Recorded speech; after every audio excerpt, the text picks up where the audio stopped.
Thanks for listening to the Pop Culture Cosmos and the PCC Multiverse. Check out more great podcasts today on one of these awesome affiliate networks. You're listening to a Weeby Geeks Network podcast. You're listening to the ESO Network, your station for all things geek. The Tangibound Network. Check it out. TangiboundNetwork.com. Listen to this show, the latest episode, every time. A proud member of the Gonna Geek Network. The opinions expressed are those of each individual. Check out all the other geeky podcasts over at GonnaGeekNetwork.com and get ready, because geekiness begins in 3, 2, 1. On this week's episode, we talk the end of the Game of Thrones. John Wick guns his way to the top, and has the Phantom Menace aged well in 20 years? All this and more as we once again delve into the pop culture cosmos. Welcome to the Pop Culture Cosmos. And we're back with another episode of the Pop Culture Cosmos. My name is Gerald Glassford from Pop Culture Cosmos and Game Source. We truly appreciate everyone out there listening to all of our great programs. But it wouldn't be a Pop Culture Cosmos without my good friend who is returning. He is our man sitting upon the Iron Throne of Humanica Media.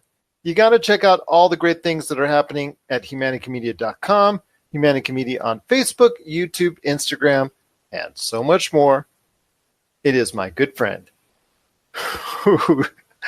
I get to see right now, has just got that written all over his face.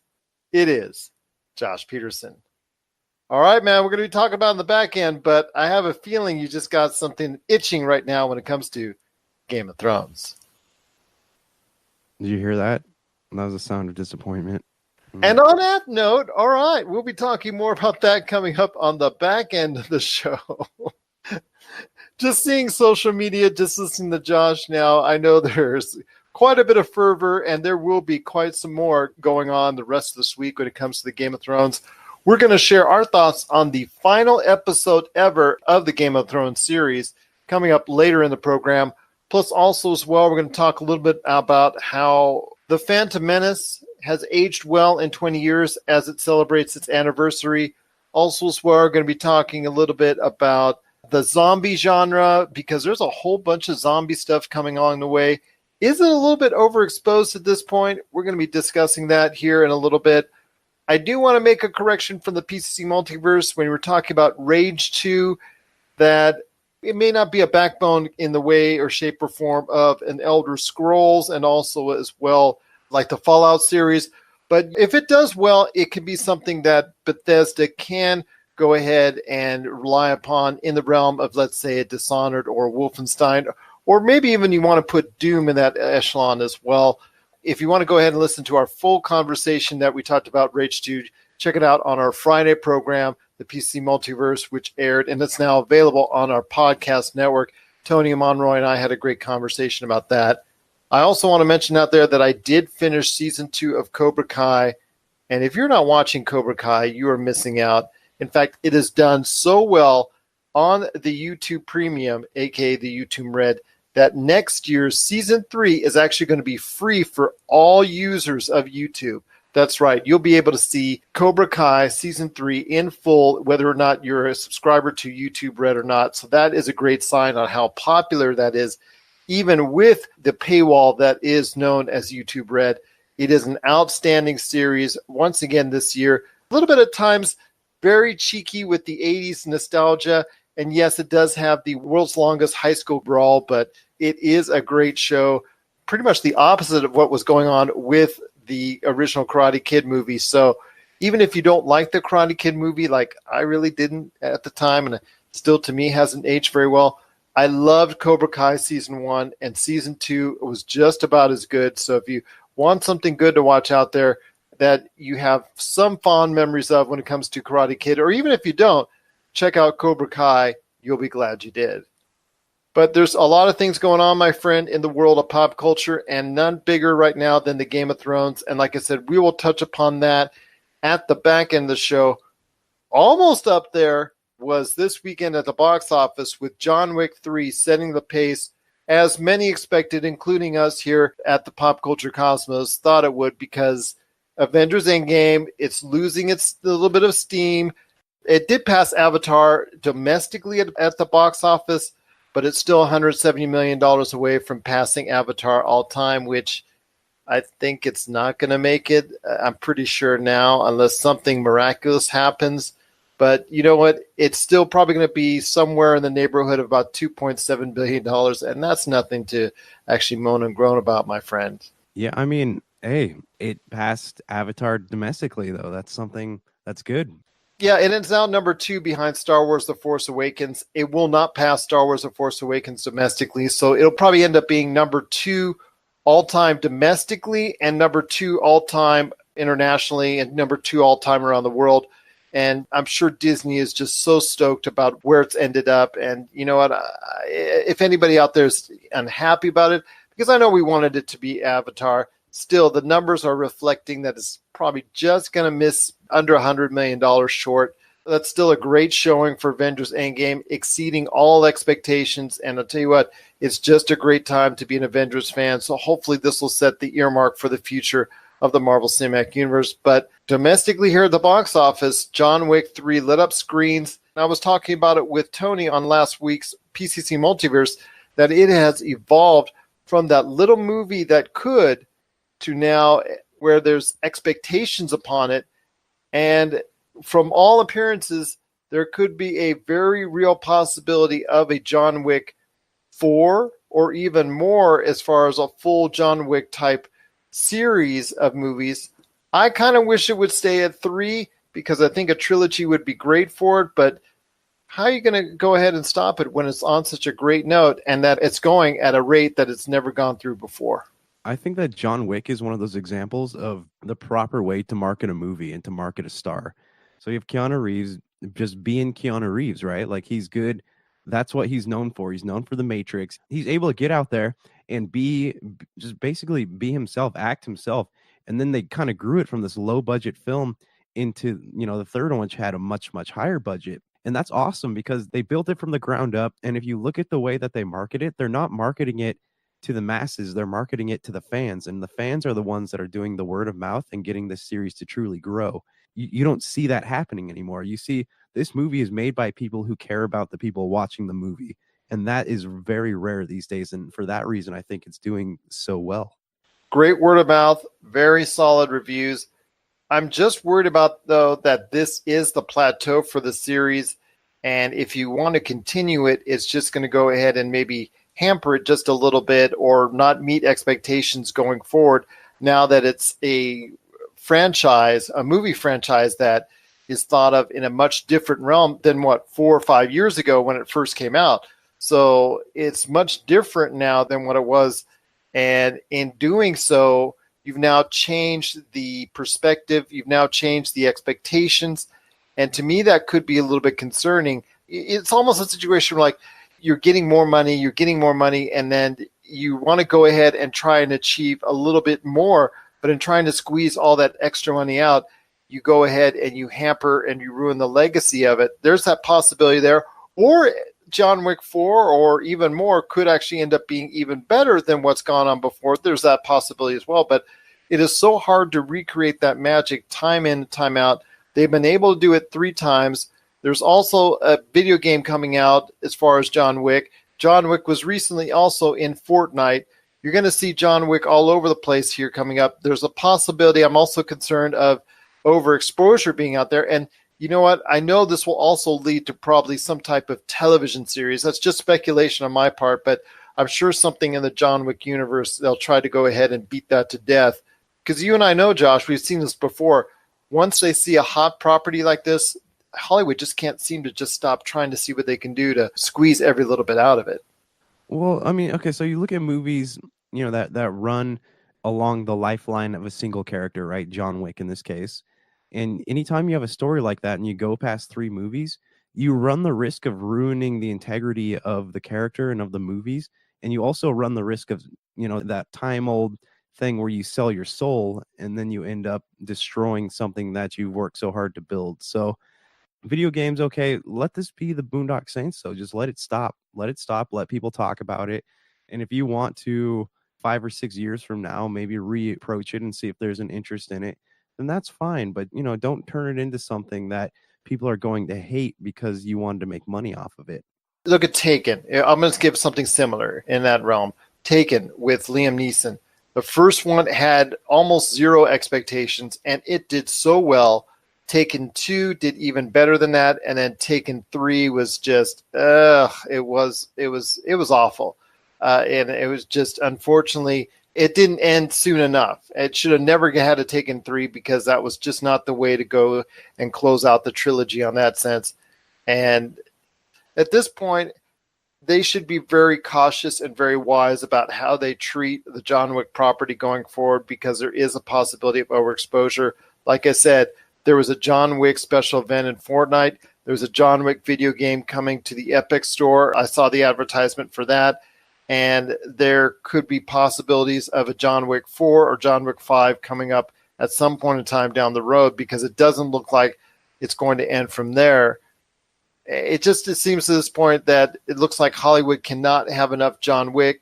The success story of the rise from a little movie that could and a little movie that did is now becoming a big movie that, well, we're going to have to see if it's going to continue that type of success down the road, or will fans and audiences get tired of John Wick's act real quick coming up in the near future. So, but it did this weekend do very, very well at the box office. Over 50 million here domestically, beating Endgame handily. Endgame has been out 3 weeks now, so it is time for a new number one at the box office. Whether or not Avengers Endgame actually reaches an all-time high as far as passing Avatar, it's looking less and less likely, which is kind of a disappointment. But still, $2.7 billion, which is in the realm of the possibility, is not something to sneeze at. It's not something that should be to any disappointment to anyone, as far as, at least not to Disney, that's for sure. So we'll have to wait and see what happens with the John Wick franchise going forward. But you know what's going to happen, my friend, and you know they're just not going to get enough John Wick. It's just dependent on if the audiences have enough of John Wick first. I don't know. Do you think that that's a possibility? You think that this franchise is so big that they're going to try to explode it, I guess, to a bigger audience? You can just tell, my friend. I mean, what's already gone on and what's already been read about and what's already been talked about, without even getting into any spoilers, that there is a possibility of a John Wick 4 coming up. And you know, with the fact that it blew away all expectations financially, that if there's any chance at all, they're going to go ahead and do a John Wick 4 now. Pretty much, I would probably say it's close to a done deal as possible. And with the interesting part of the John Wick universe is not just John Wick himself, but the universe and this world of assassins and this world, the underground, that is part of the Continental and the whole underlife of that type of realm, that type of world. So I'm just speculating here. My experience tells me that someone's going to go ahead and at some point they see the money there that John Wick made and try to go ahead and say, hey, this is a hot property. Why don't we go and investigate further or delve in deeper into that underside of the world, similar to what Jon Favreau is doing now with The Mandalorian? And this is something that you could possibly see on some type of streaming service or some type of network that delves into a John Wick universe, may have one or two of the characters of the John Wick universe, like E. McShane or someone else of that nature that we are familiar with. Like, for instance, the video game has a couple of voices that we're familiar with from the movie that they're having in the video game, not Keanu Reeves himself. I don't see Keanu Reeves ever being part of something that extended, but you could see them delving into possibly a TV show that has a different main character or characters that delves into that aspect of the underworld. Because for us watching the John Wick movies, that has been one of the great parts of watching it, is the fact that the world building has been so dynamic in both John Wick 1, John Wick 2, and now John Wick 3. Yeah, I mean, they've definitely done a great job with it. I love the idea that people are going to watch this and it's getting bigger and bigger. I just would hope that they wouldn't be stupid and try to oversaturate the market in John Wick stuff, because, that could be the death of it, especially because, anything that gets an extended universe these days is either it's a superhero movie, it's related to an anime or a video game or something like that, or it's a novel series, and that's just not really a risk that I think that people should take. But what do I know? And they probably will. You're right. Because we've seen it so many times before, my friend. Anytime there's a hot property, people like to cash in on it. I was reading one of the trade papers the other day, an article that was describing in detail about how John Wick has succeeded in a world of movie universes. Well, don't look now, but John Wick could be a movie universe in and of itself. What are your thoughts out there on the John Wick universe, as we're going to call it from this point forward? Did you like John Wick 3? Have you liked the other movies so far? Do you want to see it expounded upon with more movies, possibly a television show, video games, all that type of deal? Are you excited about the John Wick character and the whole underworld and universe that it provides already? Share us your thoughts, popculturecosmos@yahoo.com. Also as well, Pop Culture Cosmos, Humanic Media, and Game Source on Facebook, Twitter, and Instagram as well. You're listening to the Pop Culture Cosmos. Don't touch that dial. Wait, do people still use dials? Looking for an edge the next time you take on your favorite video game? Then check out Vitabrace High Performance Gamer Wristbands. Packed with the power of fruit seed oil, Vitabrace is clinically proven to help improve performance, giving you a better gaming experience. Head to miraclefruitoil.com and use the promo code MEDIA10 to get $10 off your Vitabrace purchase. Whether you're looking to beat the time on your latest speed run or are fighting your way to the top on your favorite multiplayer or battle royale, Vitabrace can help you reach your gaming goals.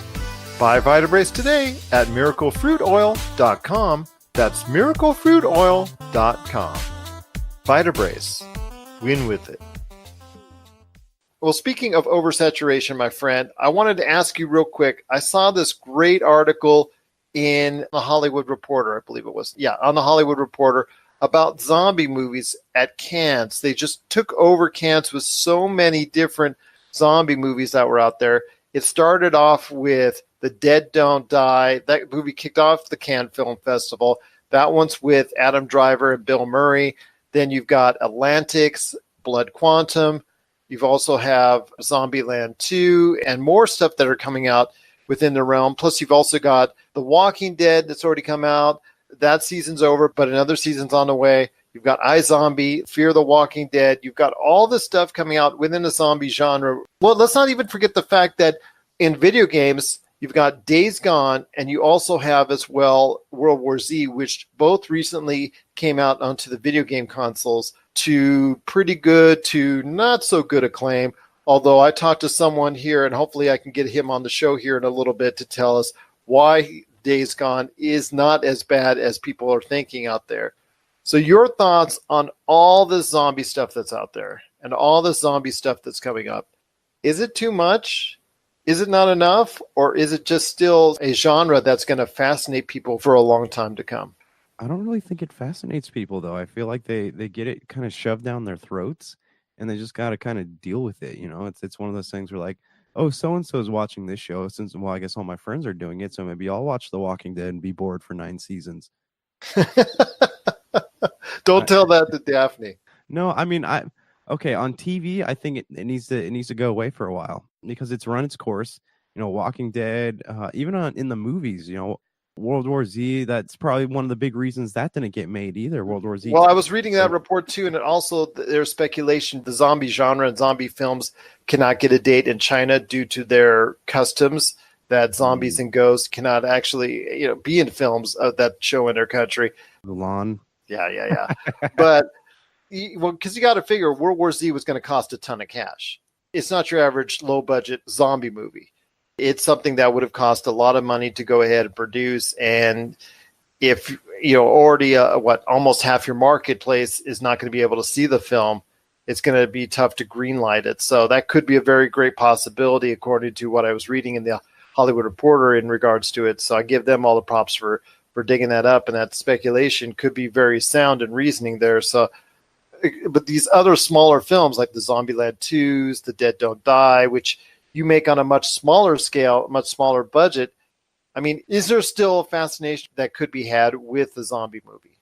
I think that it has its audiences. It always has. You know, you go back and you look at those like indie films, right? You have Fido, the one about the people who keep the zombie as the pet. You have uh what's the one about the zombie sheep, right? Where the guy gets bit by the sheep and he starts turning into one of the zombie sheep. Black Sheep is what it's called, not the Chris Farley one, but it's a horror movie. But Where you got 28 Days Later, you got 28 days later, 28 weeks later, Day of the Dead, Dawn of the Dead, Night of the Living Dead. There's all kinds of things out there, and it has its moments, it has its fans, but it's something that people watched because it was very popular. It's like superhero movies, right? We got a whole lot of superhero movies. Everyone's talking about it. Everyone's going to see these superhero movies, and now, you know, I don't know what the future of superhero movies is going to be, but it's just people aren't going to be talking about it until whatever the next one comes out. So I think it's run its course on TV, and maybe it needs to go away for a while before they bring it back. And in gaming, there will always be a need for zombie games. People love that. People love to just having something to shoot. Left 4 Dead, Dead Rising, they all have their fan bases. And I guess, like, what are you trying to do with it? Are you trying to tell a story? Are you trying to appeal to a certain audience? You know, you have a lot of games and movies and stuff out there that are just zombies for the sake of zombies, you know, and they're milking the B-grade horror movie, video game type thing. And I guess it really depends on what you do with it. But like in the mainstream, I think that it's time that they went away for a while. But that's the thing. I don't think it's going away for a while. It's just becoming even more populated because we haven't even talked about The Last of Us 2 coming out later this year. I mean, if you were somebody that was watching or reviewing all the films at Cannes and you saw every other film as a zombie flick, you'd be burned out. Right. You know, really. This is like with the directors, though. This is what they're doing. It's like when you go fishing in a lake that you know has no fish in it, but you just keep hoping that some will spontaneously be created there overnight. So they're really, I don't want to use that old metaphor, milking a dry cow, but that's kind of what it feels like they're doing right now. It does feel like that's what they're doing, and which is a shame because the best times to appreciate the zombie genre is when it gets spaced out. Like around the turn of the century where it wasn't so prevalent, it was every now and then you would see a zombie movie come out and say, hey, you know what, that's kind of a novelty. Maybe let's go check it out. Or when the original Walking Dead series came out and you're like, okay, this is kind of cool. Let's go ahead and watch this. It's novel for television. Let's check it out. But then so many others tried to follow suit, and you know, it's just gotten to the point where it's become oversaturated now on television, oversaturated on film, which is a disappointment because the original Zombieland, let's take that for instance. When the original Zombieland came out, it wasn't as populated now with zombie films as it was then, so you could actually appreciate it for what it was and enjoy its brand of humor, enjoy its style, enjoy it for what it was. Now Zombieland 2 is coming out, and I think on our movie preview we did for the entire year, we pretty much glossed over Zombieland 2 because we thought it was in a place where it was just going to be sent to die as far as the movie is concerned, and there was really no hope of it succeeding. And I don't still think that way to an extent that it just will not perform anywhere near the first one. It's 2, 3, 4 years too late. They should have done it maybe just 2 or 3 years after the original movie. That's when it should have come out. That's when there was still a great interest in it. Now, so many years later, I don't think there's any interest or little to no interest in it. And it ultimately becomes just another zombie movie in a sea of zombie movies that are out there. I know we mentioned one, what was that one with the World War II that came out last year produced by J.J. Abrams? Overlord, that was not a great movie. Yeah, see, there you go. There's just way too many right now products in the zombie genre that's overpopulating it, oversaturating it, and to the point where it's really becoming almost nauseating, and it's hard to appreciate if there is good art within a zombie genre because of the fact that there's so much of it out there. And at this point, it's just going to be difficult for a lot of people to go ahead and get into this, whether it's a rebirth of The Walking Dead, whether it's Fear the Walking Dead, or what have you on television, and then all the movies I talked about before, and even the video games. World War Z came out to some decent acclaim, but it's not been able to hold on to the sales-wise. It's done all right, not great. Days Gone is done okay here at the U.S. at best. It's done pretty good in the UK, but for now in the US, it's done okay. But the reviews for it were really not that solid. And there's more coming on the way. Like, I think you guys got an invitation for Dying Light 2. Is that correct, at E3? Yes, that invitation did come in.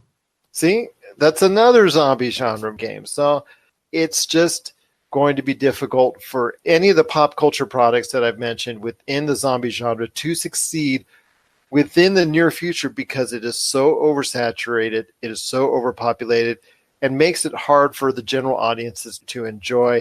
And that could have been also part of the reason why World War Z 2 is never going to be made, because the fact that A, half your audience can't see it, and B, the other half may just be tired of zombies in general. Yeah, I mean, again, like it has its niche audience, but even before that, like the people who are into zombie movies, I don't even know if they would be now, just because, like we were discussing, it's been beaten to death so much over the years. So I would be interested Beaten to death like a zombie. Oh, zing. But no, I'd be interested to see, like, if you were to remove it from the mainstream, would there be an audience for it then? Would people go back to it? Because I feel like we have this thing in pop culture, right? Where we have these things we like, we have our niches, and then they become popular, they blow up.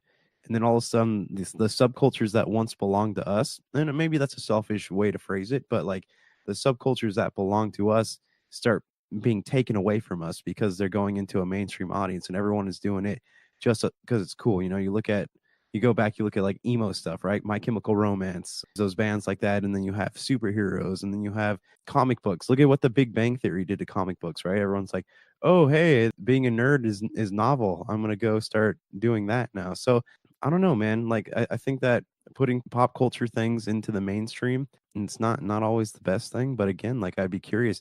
Do you think that if zombies were to go away from mainstream audiences, do you think that those small niches would rebuild themselves? I think it would. Give it 5 years off as a whole. I think you would be able to see a refresh or a renewed enthusiasm towards the zombie genre. We would be like, hey, I remember when I used to like zombie movies. Maybe I'll watch it again, or maybe I'll play it again, or maybe I'll experience it again in some form or fashion. Like you said, it is very cyclical in nature, the way we as a society deals and enjoys things. We like superhero movies. Late 70s, when the Superman saga was out with Christopher Reeves and all that, we were really into it. Then it just died a little bit. And then the Batman series of Tim Burton's Batmans came around in the late 80s and early 90s.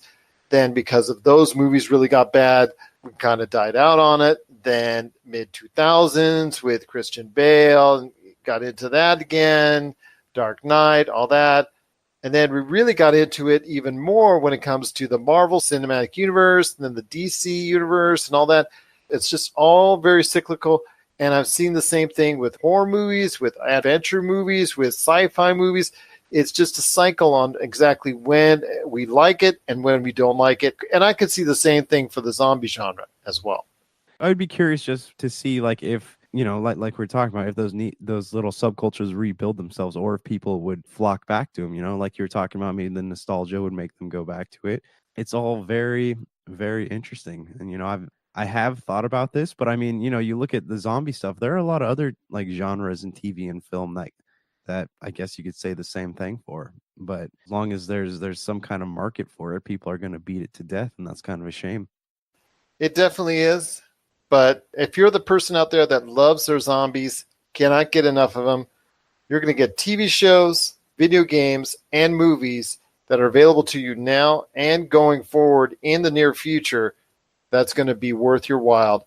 But for everybody else who's gotten tired of it or who don't like it at all, it's going to be something that they're really going to try to pass up. What are your thoughts out there on the zombie genre?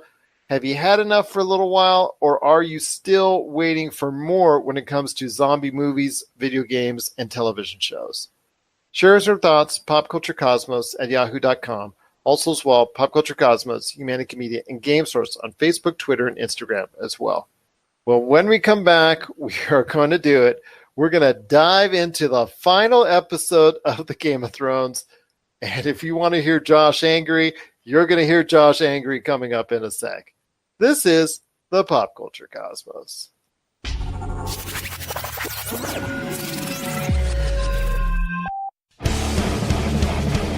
Get ready for Kitty Origins Evolutions, the latest documentary from Rob McCallum.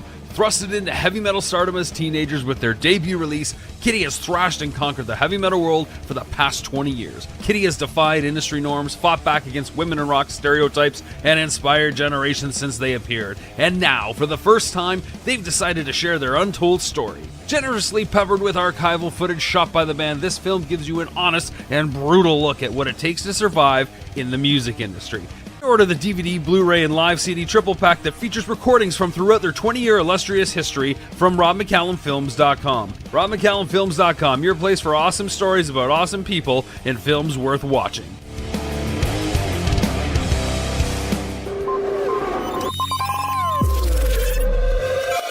And we're back with the Pop Culture Cosmos. If you need a listing of where we're at, because we're being played all around the world, 7 days a week, check out our listings today for all of our great radio stations on our Pop Culture Cosmos Facebook page, or you can check out many of our podcast options as well, because we're on over 30 different podcast outlets. My friend, I know you got a great thing going on with your great experience known as Humanica Media, so share the goods, my friend. What is going on at Humanica Media? Topicocalypse. There's going to be a new one up tomorrow. We're talking about Borderlands. You can hear our thoughts on Borderlands 3, and we're actually playing Borderlands. So there will be a YouTube video to accompany it, so you can check it out then. Well, before we get to our breakdown on the Game of Thrones, my friend, I got to ask you, Star Wars Phantom Menace hits 20 years this weekend. Has it aged well? Is it something that you'd like to go back to? Has it something that you have gone back to? And is it something that people will start enjoying now, because the prequels really, for the most part, except for our good friend Jay Bartlett, are something that a lot of people could really do without? Well, I mean, I think we're going to see a resurgence in their popularity, because we have a whole new generations of kids coming up watching Star Wars, right? So you have these big movies going out, and of course you're going to have to see where it all started. So, and here's the thing.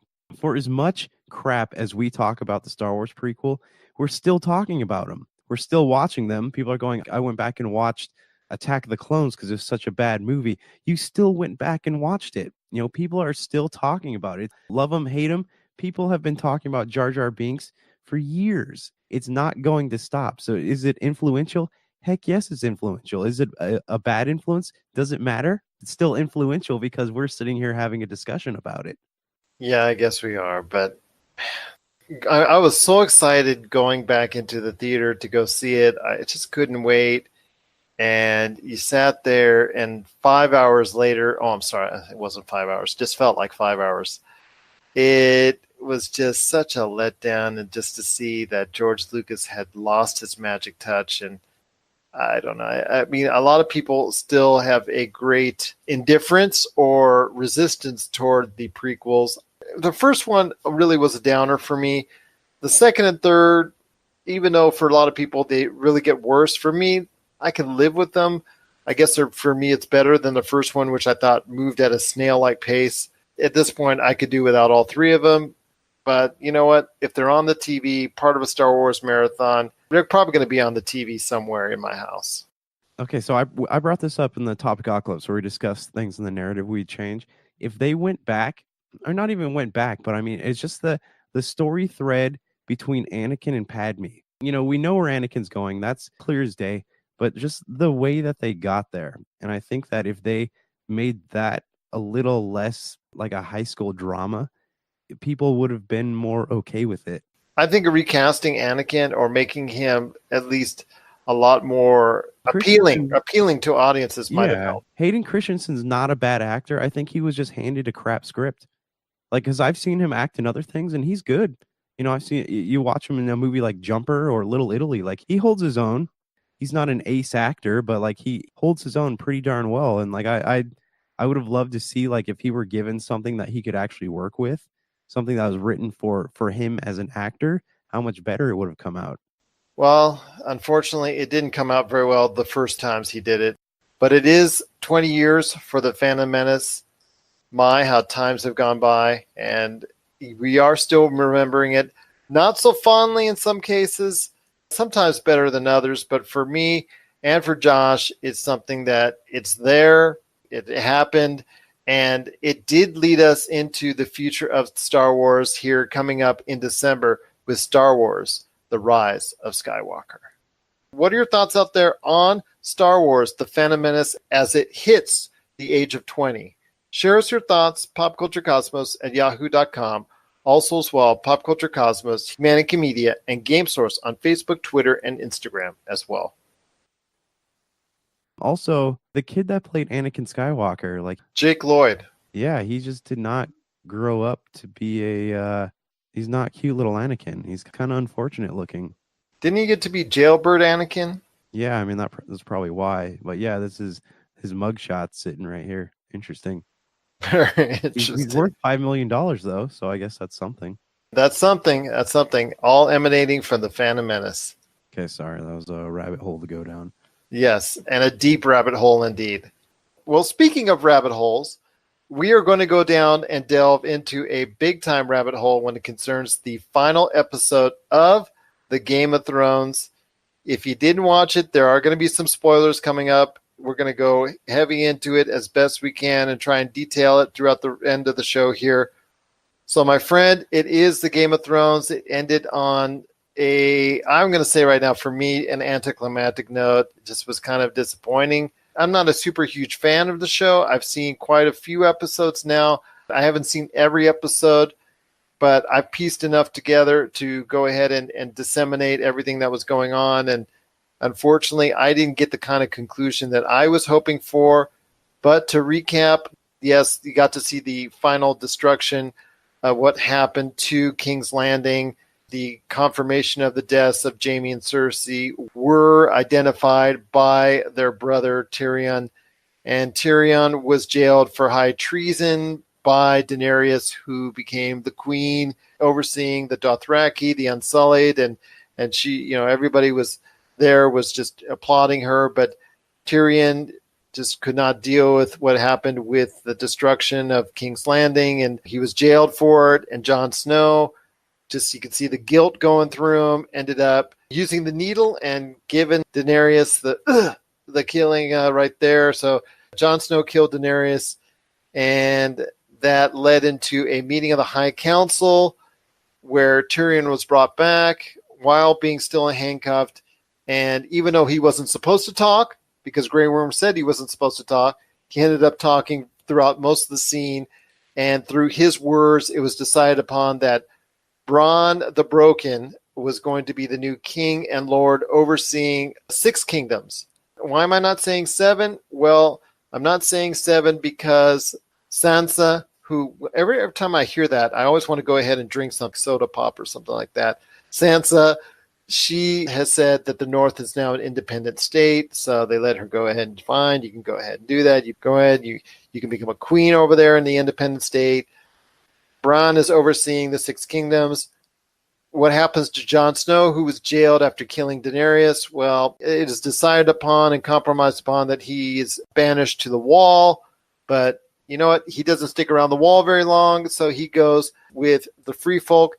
And the last scene, you see him taking off into the wilderness with the Free Folk to start off a new life. Arya, who I thought was going to be the killer, and my pick to go ahead and sit upon the Iron Throne, she's just going to become now the adventurer. I bet you she's starting up her own series and going to go ahead and follow her, but just shows her just heading off into the west, into the uncharted territories. Oh, and need I forget the Iron Throne, which the dragon destroyed and just burned everything to the ground when it comes to the Iron Throne is concerned. So your thoughts on what I just described as far as in detail when it comes to the Game of Thrones. And we'll go over it bit by bit on whatever you want to touch upon, my friend. But your thoughts onto what I thought was a very disappointing and anticlimactic final episode of the Game of Thrones. Okay, first of all, can I read you this headline that I found on people.com? Yes, People, always the golden spark of journalism there. Yes. Okay, you ready for this? Game of Thrones series finale. Bran Stark becomes king after Jon Snow kills Daenerys Targaryen. And then if you go scroll just a little bit below that, it says, warning, contains spoilers, after they just spoiled the whole episode in the headline. Pretty much. What in the world, man? That's some pretty spot-on journalism by our friends over at People Magazine. Okay, so my opinion on the show, it was a steaming pile of garbage. That's my final thought on that. It was lazy, it was inconsistent, and it was sitting in a writer's room going, how are we going to end this? Instead of having the prophetic Game of Thrones ending, which I know a lot of people wanted, with somebody sitting upon the Iron Throne, there was really not much to it at all. No, it was lazy, and it was inconsistent with what the rest of the show has been. I describe it like this. I put this up on my social media.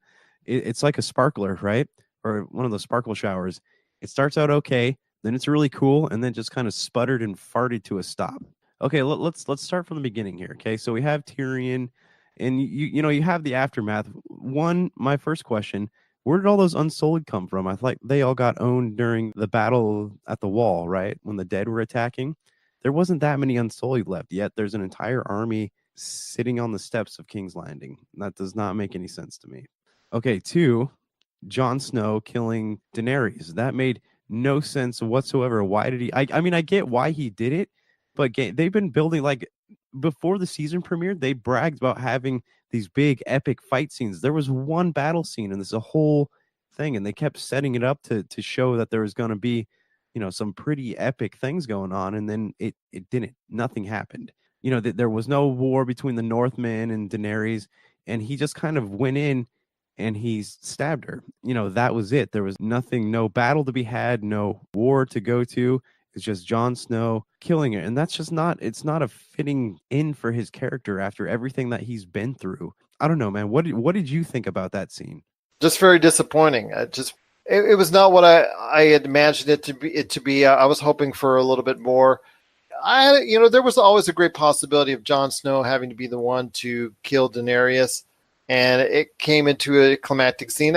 That was probably the only thing in there that I could say, okay, you know what, I'm going to accept that, as long as something else as far as leads us to what I thought most people wanted was Jon Snow sitting upon the Iron Throne, reluctantly, but sitting upon the Iron Throne. I was rooting for Arya. I know there's a lot of other people that wanted other individuals as well, but unfortunately, it led to that act of quote-unquote heroism in trying to go ahead and save the future of the Seven Kingdoms turn out to be something that was, I guess, I don't know, just kind of a downer. It just really, especially as compounding on top of it, the dragon going ahead and just breathing fire and melting the Iron Throne. Well, so right there, they're trying to symbolically end the Game of Thrones, right? If the Iron Throne's gone, nobody's going to fight for it anymore. But then that doesn't make sense to me that the dragon would just sit there, stare at Jon, melt the throne, carry Daenerys off, and then nobody knows what happens to him after that. That all feels far, far, far too convenient to even really be a thing. And then on that note, how did they know Daenerys was dead? She was gone unless Jon Snow fessed up to it. The dragon took her, flew her off. There was no body. What was that trial like? There was a lot left out that should not have been left out. They should have ended it on a more Game of Thrones-like note when it comes to somebody sitting upon the Iron Throne. That's how it should have ended. I think a lot of people, whether they liked or disliked who would ultimately sit upon the Iron Throne, would have been satisfied on anybody sitting upon the Iron Throne. Yeah, but I mean, there was nothing, there's no battle for the Iron Throne at all. You had the last episode where Daenerys burns everybody and crushes everyone. The Lannisters die. By the way, that was actually a good scene in this episode where it shows Tyrion finding Jaime and Cersei. Very emotionally impactful part of this episode. But they kept painting this thing. They're going to have this battle for the Iron Throne. Didn't happen. Daenerys burned her way into the Red Sept. And then, Cersei and Jaime die. And then, again, Jon Snow, instead of rallying the troops and fighting the Unsullied, he stabs Daenerys. There's no battle at all. There's no war at all, except for the war in the north. And that frustrates me because they kept building up all these epic set pieces and nothing ever happens. You're right. And that's what pretty much all season long when it came to the War of the Walkers, the death of the Night King, the destruction of King's Landing, and ultimately the battle for the Iron Throne. All three of these situations were kind of disappointing, to say the least. And it just ultimately there was no real battle. All these troops, all these wars, all these battles didn't really get fulfilled, didn't really get paid off in full as we hoped it would, whether because we couldn't see it or whether it was because the dragon was destroying everything, or whether it was just the fact that there was just a stabbing and then boom, we're done.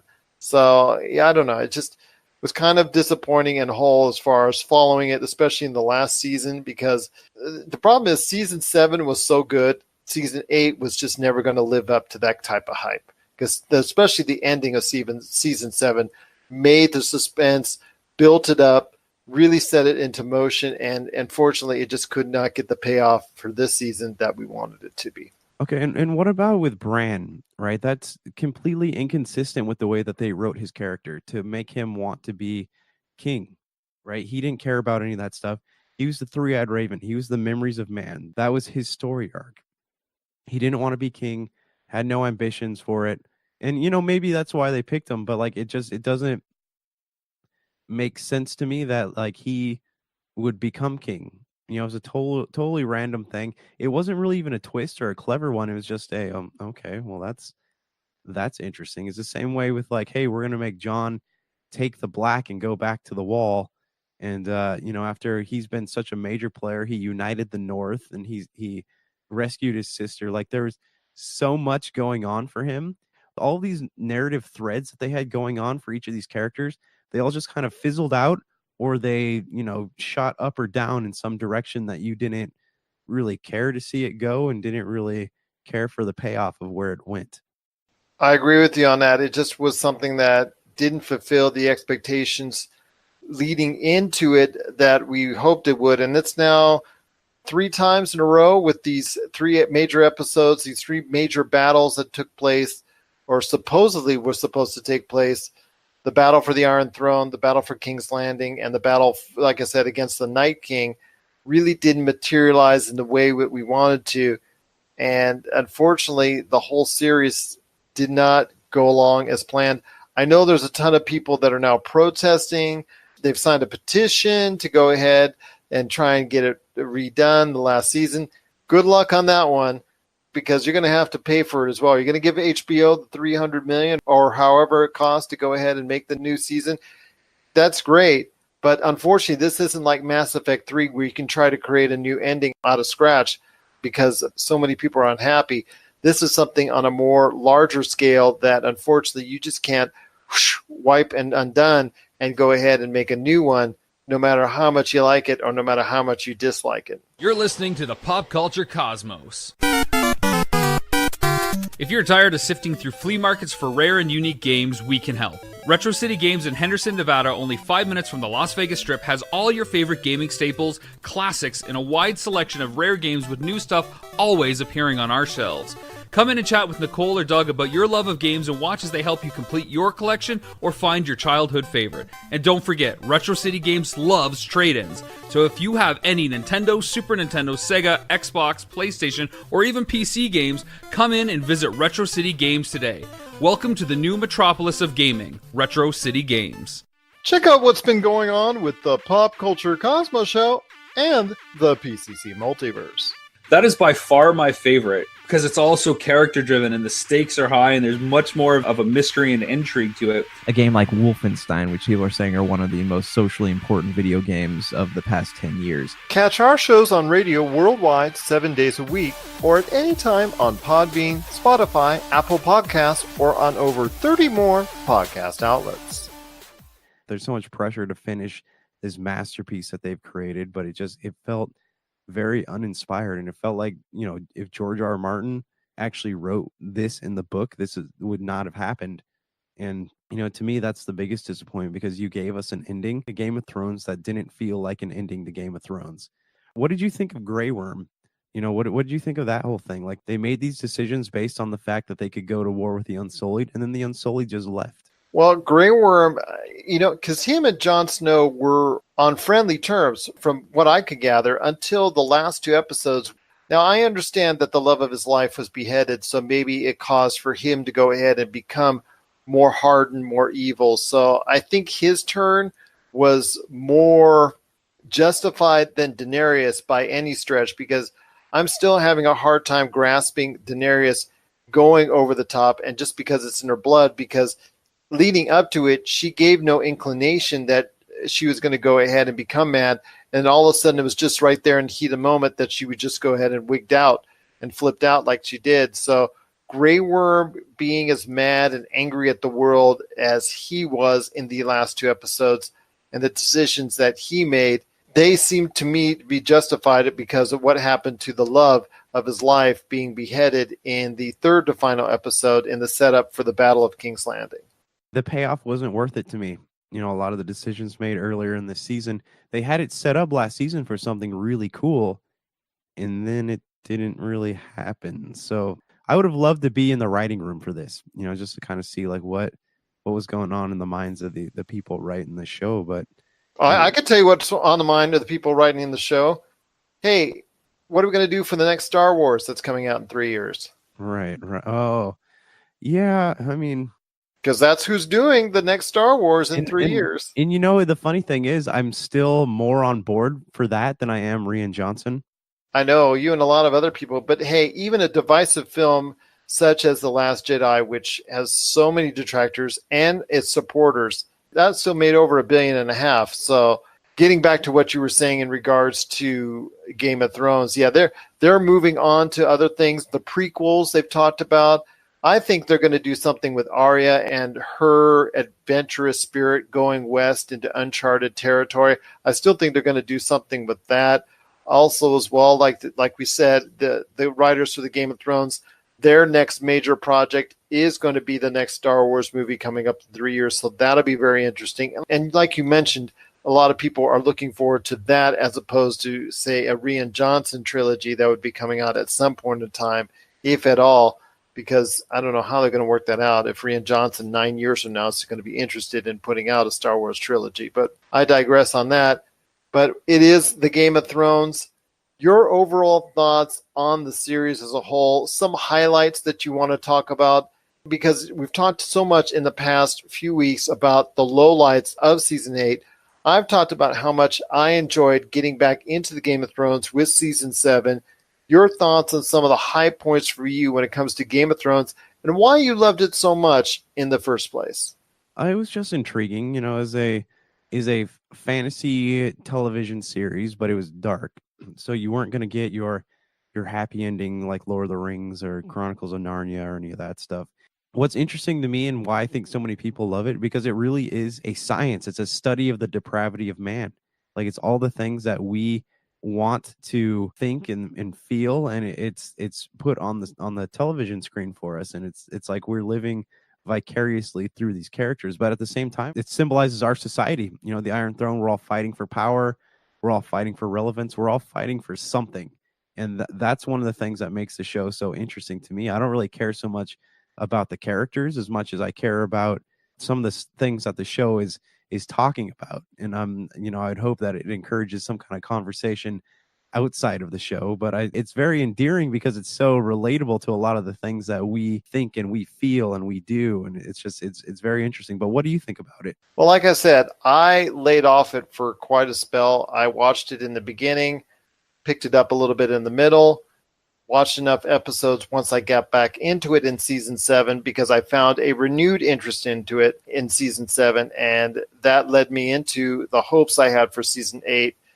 It's something that when it's good, it's what people are talking about, and it's what captured the imagination of millions, and I could get into that, and I could understand why, because of the politics involved, of the cutthroat nature of the actual show itself, of all the backstabbing, of all the intrigue and things of that nature that it offered. And people were talking about, just how devilish Cersei was, and how evil she was.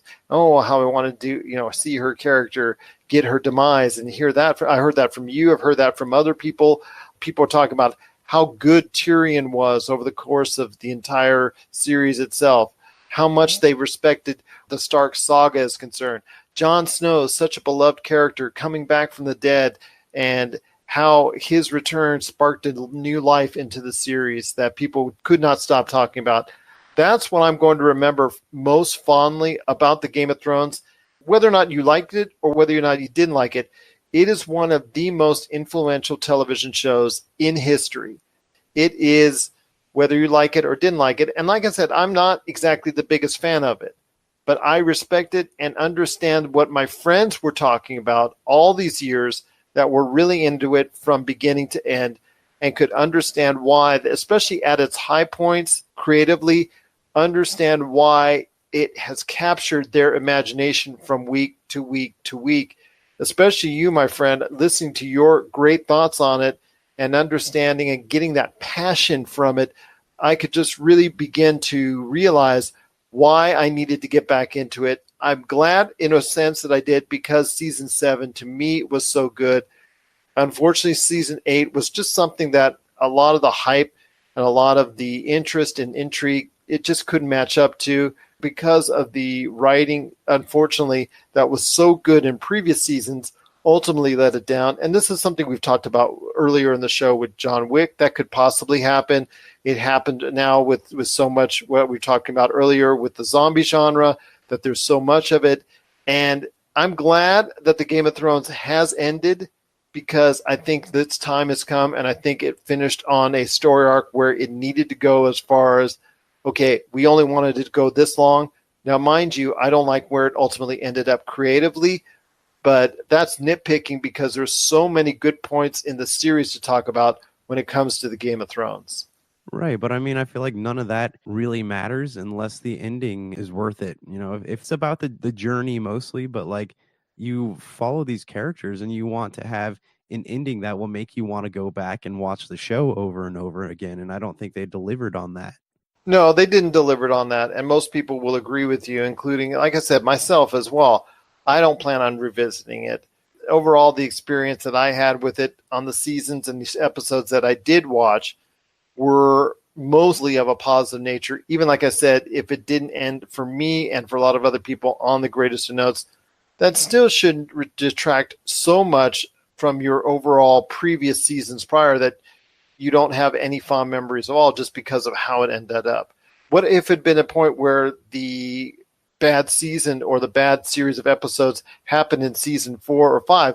Nobody would have remembered it, because the series would have ended up in such a better fashion. It just so happened that some of its worst episodes were near the end. Yeah, but I mean, like, if the bad episodes were in, season 4 or 5, like, it still would have been okay. Well, maybe this is going somewhere. But the bad episodes now, you're like, maybe this is going somewhere, but it's not, because you know that it's ending. The writing, if you notice, the writing has gone from George R. R. Martin style stuff to really, really great epic writing. And now it feels like it was kind of, this is the TV writing that we've been hoping Game of Thrones would never endure, and now it's there. Like, speaking of that table, they showed Bronn of the Blackwater, and where has he been? He said that he was going to be keeping an eye on them, and then we never saw him ever again. So that and he just shows up in the last 10 minutes, right, and makes some jokes that are not really that funny, yeah. and just trying to be comic relief. Yeah, I didn't like it, and because it left a bad taste in my mouth. So I'm probably not going to be watching Game of Thrones again for a very, very long time, if at all. I want to wake up tomorrow and I want to kind of read more fan reactions to it, but what I'm seeing right now does not look promising. As your dog sits in the background and actually is replaying the events of what happened to Daenerys in the actual episode itself, I will say this, that it's a series that, yes, maybe the last few episodes weren't to the taste of a lot of people out there, but don't let that deter you from the overall story arc that is the Game of Thrones. No TV series is perfect. Neither is Game of Thrones. But hey, for most of the time it was actually on television, it was a show to talk about, and mostly in a good way. What were your thoughts on the Game of Thrones finally ending its run? Share us your thoughts, popculturecosmos@yahoo.com. Let us know if you liked the final episode, the final season as a whole. Share us your thoughts, Pop Culture Cosmos, Humanica Media, and Game Source on Facebook, Twitter, and Instagram as well. Well, it's going to be a great week for us again on the Pop Culture Cosmos, and we'll be covering it all on our Pop Culture Cosmos social media and all that good stuff. And we're also going to be able to talk to you again real soon on Friday on the PC Multiverse, where we're going to start our E3 previews. One last thing before we head on out, my friend. I was thinking about this when it comes to Avengers Endgame. One thing I want to ask you, When it comes to that final scene, spoilers again, with Tony Stark's funeral, why wasn't General Thunderbolt Ross trying to arrest Hulk? Well, I mean, he's stuck in the Hulk form, But if you got to remember, this goes back to 2008, 2009 with the Incredible Hulk. I don't feel any sympathy about him not getting like his full closure there, but again, like they were just standing there, like 20 feet away from each other, not even acknowledging each other. So I don't know. I don't get that. Where's Betsy at? Bring Betsy back. That's what everybody wants. Yes. Jeez. Bring Betsy back. As you just woke up your dog. Yes, bring Betsy back. Bring Betsy back. Please come back to sleep. I think it speaks for all of us when we just watched the last episode of the Game of Thrones. So for Josh Peterson, this is Gerald Glassford.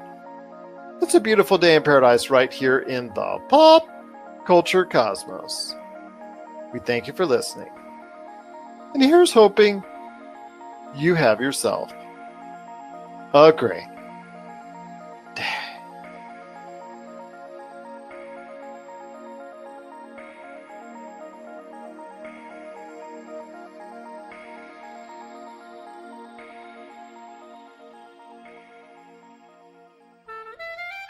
Did you know the ESO Network has a brand new Patreon? That's right, we're asking for your help and you could do it for as little as $1 a month. Don't fret, all your favorite shows will still be available for free as always, but you can get exclusive podcasts and more not heard anywhere else but on our Patreon. To sign up for the ESO Network, Patreon's easy.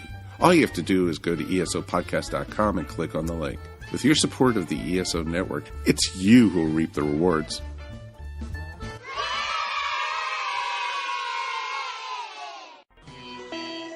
You're listening to a Weeby Geeks Network podcast. This has been a broadcast of the ESO Network.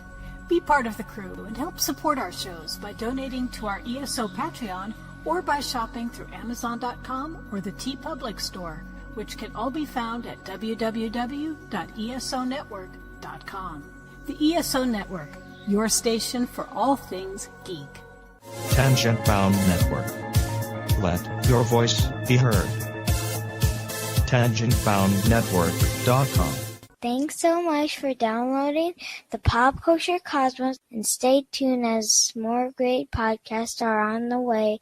Thanks again for listening to us here at the Pop Culture Cosmos.